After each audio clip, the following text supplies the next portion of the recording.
Hello guys, কি অবস্থা তোমাদের জন্য আরেকটা নতুন ভিডিও নিয়ে চলে আসলাম। ভিডিওটা ভালো লাগলে লাইক কমেন্ট সাবস্ক্রাইব করতে বলবা না। তাহলে ছোট্ট একটা এন্ট্রি দিয়ে আজকের ভিডিও শুরু করা যাক।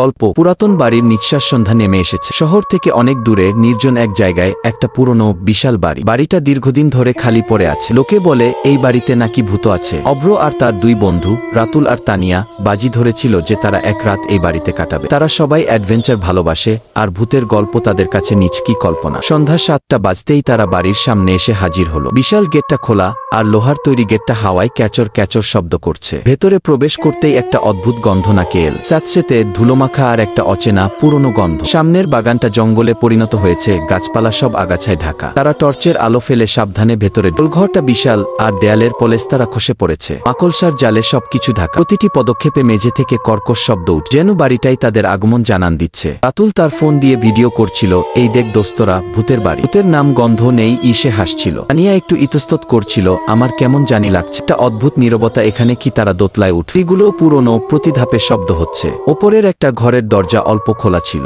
অব্র সেই দরজা দিয়ে উকি মারতেই একটা ঠান্ডা বাতাস তাকে ছুঁয়ে গেল। ভেতরে ভাঙা আসবাবপত্র, ধুলোর আস্তরণ। হঠাৎ টর্চের আলোয় একটা ভাঙা দোলনা চোখে পড়ল। দোলনাটা ধীরে ধীরে দুলে উঠল, যেন কেউ এইমাত্র নেমে গেছে। তিনজনেই চমকে উঠল। রাতুল হাসছিল, আরে এটা তো হাওয়ার কারণে হচ্ছে। কি ভিতরে তোরা? কিন্তু তানিয়া ভয়ে কাঁপছিল। এখানে আমরা থাকবো না, চল ফিরে যাই। অব্র তাকে আশ্বস্ত করল, আরে বাবা, কিছুই হবে না, চলো আরো কিছু দেখি। কি তারা বাড়ির পেছনের দিকে একটা ঘরে পৌঁছাল। ঘরটা অন্ধকার ছিল আর একপাশে একটা কুয়ো। কুয়োর মুখটা পাথর দিয়ে ঢাকা। হঠাৎ তানিয়া বলল, আমার মনে হয় আমি কিছু একটা শব্দ শুনেছি। পায়ের শব্দ। তারা তিনজনই কান খাড়া করল। হ্যাঁ, সত্যিই যেন পায়ের শব্দ আসছে। ঠক হক ঠক। মনে হচ্ছে কেউ সিঁড়ি বেয়ে নিচে নামছে। শব্দটা যত কাছে আসছিল ততই ভারী মনে হচ্ছিল, যেন ভারী বুটের শব্দ। অব্র টর্চের আলো দিয়ে সিঁড়ির দিকে ধরল। কিছুই নেই, অথচ শব্দটা স্পষ্ট। হঠাৎ করেই শব্দটা বন্ধ হয়ে গেল।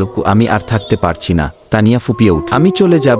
কিন্তু তারা যখন পেছনের দরজা দিয়ে বের হতে যাচ্ছিল তখন দরজাটা হঠাৎ সজোরে বন্ধ হয়ে গেল। আর ঠিক তখনই তাদের পেছন থেকে একটা ঠান্ডা পুরুষালী কণ্ঠস্বর ভেসে এল, কোথায় যাচ্ছিস? আমি তোদের জন্যই অপেক্ষা করছিলাম। তিনজনেই ভয় জমে গেল। তারা পেছনে ফিরল, কিন্তু কিছুই দেখতে পেল না, শুধুই অন্ধকার। অব্র তার টর্চ চারদিকে ঘুরাল। হঠাৎ একটা ছায়া তাদের পাশ দিয়ে দ্রুত সরে গেল। এবার রাতুলও আতঙ্কিত হলো। তার হাতের ফোনটা ভয়ে পড়ে গেল। ফোনের স্ক্রিন ভেঙে গেল, কিন্তু অল্প আলো তখনও ছিল।